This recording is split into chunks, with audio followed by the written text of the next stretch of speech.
तो अगर बात यहां पर एनडीए को लेकर बात करें तो एनडीए लगातार आगे चल रही है।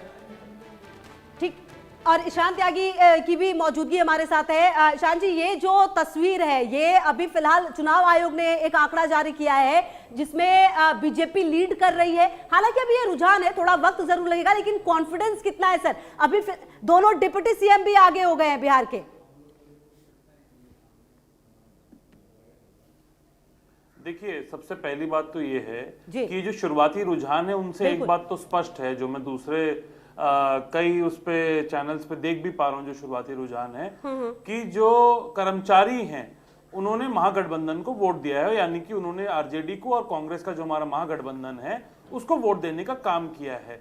क्योंकि कर्मचारी कहीं ना कहीं सरकार से परेशान थे, तो इसका मतलब ये है कि जनता भी जो तंत्र चल रहा था, ये ट्रबल इंजन की, डबल इंजन क्योंकि ये लोग बोलते हैं, मैं बोलता हूँ ट्रबल इंजन की जो सरकार चल रही थी उससे परेशान थे। तो अभी आप देखेंगे जो ये आंकड़े हैं ये बदलेंगे, और अभी बहुत जल्दी है ये कहना कि कौन जीत रहा है कौन हार रहा है। जरूर कांटे की टक्कर है और कांटे की टक्कर होनी भी चाहिए। मैं कहता हूं कि 11-12 बजे तक एक स्थिति जो है, जो एक क्लियर पिक्चर है, वो स्पष्ट हो जाएगी कि कौन आगे बढ़ रहा है और कौन पीछे हो रहा है। और यकीनन जो ये शुरुआती रुझान जो अपने कर्मचारियों के तौर पे, हमारे जो पोस्टल बैलेट्स के तौर पे आ रहे हैं, उसमें कहीं ना कहीं हम आगे हैं। तो ये पूरे बिहार का मूड बताता है, क्योंकि हमने जो चुनाव है वो मुद्दों पे लड़ने का काम किया है। और भारतीय जनता पार्टी और जेडीयू ने साम दाम दंड भेद, यहां तक कि हम बात कर रहे हैं शिक्षा व्यवस्था की, स्वास्थ्य व्यवस्था की, और प्रधानमंत्री जी बात कर रहे हैं कनपट्टी पे कट्टा लगाने की।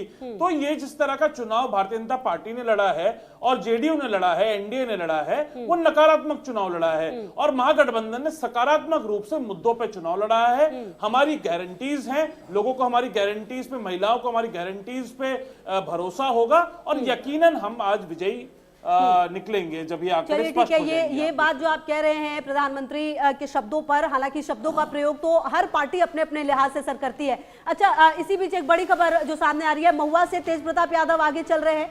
ये आपको बता दें, महुआ से तेज प्रताप यादव आगे चल रहे हैं। इलेक्शन कमीशन ने अब 16 सीटों के रुझान जारी कर दिया। अभिषेक, बिल्कुल खुशबू, जाहिर तौर पर लगातार जिस तरीके से इलेक्शन कमीशन के भी रुझान निकलकर सामने आ रहे हैं, इसमें गौर करने वाली बात यह है कि एनडीए बीजेपी यहां पर भी लगातार आगे है, और एक बड़े मार्जिन से यहां एनडीए जो है आगे लगातार बनी हुई है।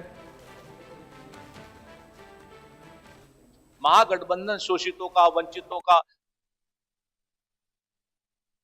था, जिस तरीके से यहां पर रुझान निकलकर सामने आ रहे हैं, और चुनाव आयोग के द्वारा भी ये रुझान जो है जारी किए गए हैं। और बिल्कुल, चलिए ठीक है, हम लगातार आपको बता ही रहे हैं। अच्छा आलोक सर, एक बात ये भी बताइए, ये जो रुझान अभी आ रहा है, अभी तो बहुत जल्दबाजी है, हालांकि धीरे धीरे तस्वीर साफ होगी, लेकिन बिहार चुनाव इस बार हर लिहाज से ऐतिहासिक रहा है। जिस तरीके से यहाँ पर वोटिंग परसेंटेज पड़े, महिलाओं की भागीदारी रही, युवा की भागीदारी रही, और लोगों ने खुलकर वोट किया है। अब चाहे उनके लिए मुद्दे जो भी इंपॉर्टेंट हो, लेकिन कितने बजे तक सर लगता है कि तस्वीर जो है वो थोड़ी थोड़ी साफ होनी शुरू हो जाएगी? देखिए, मुझे लगता है 11-12 बजे तक एक स्थिति स्पष्ट होने लगेगी कि कौन आगे चल रहा है। वैसे मैंने इसलिए कहा कि दोनों को आप अभी भी जो ट्रेंड है, और मैं मानता हूं कि सिंगल लार्जेस्ट पार्टी कौन हो उसके लिए बिल्कुल कांटे का मुकाबला रहेगा। और खुशबू, हमेशा आप याद रखिए, सीपी जोशी राजस्थान में थे, इनको मुख्यमंत्री बनना था, वो एक वोट से हार गए। इसलिए अभी भी आप एक वोट से निर्णायक वोट हो सकता है। बोले कांग्रेस ने डिसाइड किया हुआ था कि सीपी जोशी बनेंगे। ऐसी स्थिति में अभी से आप ये मत कहिए कि कौन जीतेगा। तेज प्रताप यादव देखिए आगे दिख रहे हैं, कितनी जोरदार दिलचस्प बात है। तेज प्रताप यादव के लिए आपने कुछ वीडियो देखे हो तो वो तो ऐसा लगता था कि खाली कॉमेडी के लिए कर रहे हैं। हाँ, बिल्कुल। लेकिन उसके बाद भी यदि वो कुछ आगे करते तो इसका मतलब है कि लालू यादव जी ने एक स्ट्रेटेजी के तहत दोनों बेटों को अलग अलग रखा, ताकि वो भी जीते और वो भी जीते। अच्छा, ताकि जैसे होता है परिवार में बंटवारा, और इसीलिए आशीर्वाद राबड़ी देवी जी ने बार बार कहा कि हाँ मेरा आशीर्वाद है उसको। तो और इतना पैसा, हेलीकॉप्टर, ये वो सारी सुविधाएं यदि वो नई पार्टी के लिए आए, आप ये बताइए उनकी आमदनी कहाँ से थी? करेक्ट। इससे साबित होता है कि पैसा, धन, बल। और एक बात खुशबू जी, क्योंकि मैंने उस चुनाव को लगातार देखा है जब बूथ लूटे जाते थे, और लालू जी जब आए हैं उसके बाद जिस तरह से अभी कनपट्टी पर बात कर रहे थे उनके प्रवक्ता, हम लोगों की कनपट्टी पर, मैं एडिटर था वहाँ पर, धमका करके रोज आग लगा करके कहा जाता था कि जो हम कहेंगे वो करना पड़ेगा।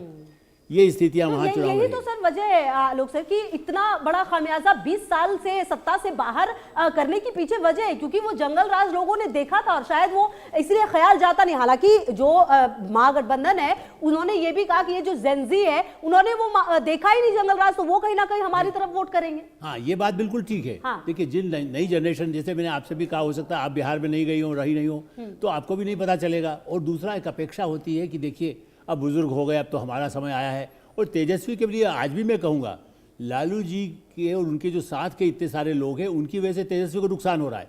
बल्कि राहुल गांधी जो युवा कहते हैं उनसे सबसे बड़ा नुकसान तेजस्वी को हो रहा है। Rahul Gandhi disaster for UP, Bihar and all over India and for Congress party.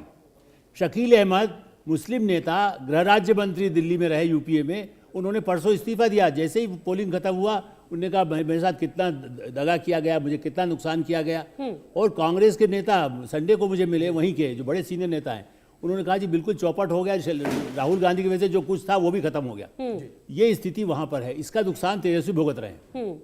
बिल्कुल। और त्यागी जी भी लगातार हमारे साथ जुड़े हुए। जी, आप कुछ कहना चाह रहे हैं, अपनी बात भी रखिए। और देखिए त्यागी जी, ये बात तो भूली नहीं जा सकती ना। अब चलिए, प्रधानमंत्री के भाषण का जिक्र आपने एक किस्से का किया जरूर, लेकिन जो जंगल राज जो लोगों ने देखा है वो जहन से जाता नहीं, और शायद यही बड़ी वजह है कि 20 साल तक सत्ता से बाहर रहे हैं।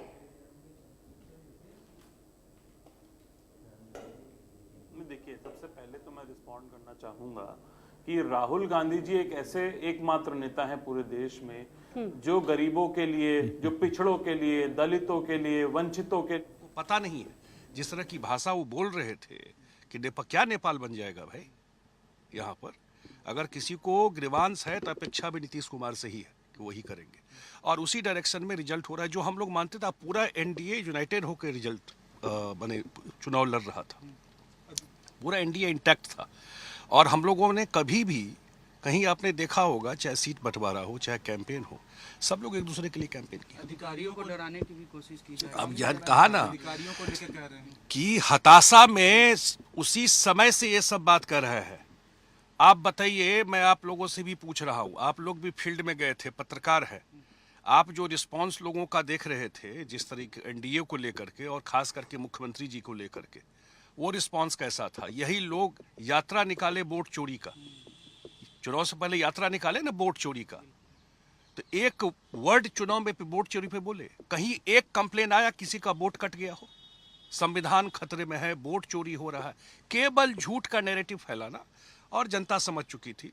लेकिन अब फिलहाल एक बार रिजल्ट आ जाए उसके बाद हम लोग। सर, लास्ट बात है सर, उन्होंने कल कहा प्रेस कॉन्फ्रेंस करके कि बिल्कुल दावे जो है तमाम किए जा रहे हैं। त्यागी जी, मैं आपका रुख करूंगा। जिस तरीके से आपने जिक्र किया कि राहुल गांधी जी इकलौते ऐसे नेता हैं देश के कि जो गरीबों के, वंचितों के, दलितों की बात करते हैं, लेकिन अगर त्यागी जी हम देखें तो बिहार की राजनीति को, देश की राजनीति को, हर नेता गरीबों की बात करता है, किसानों की बात करता है, महिलाओं की बात करता है।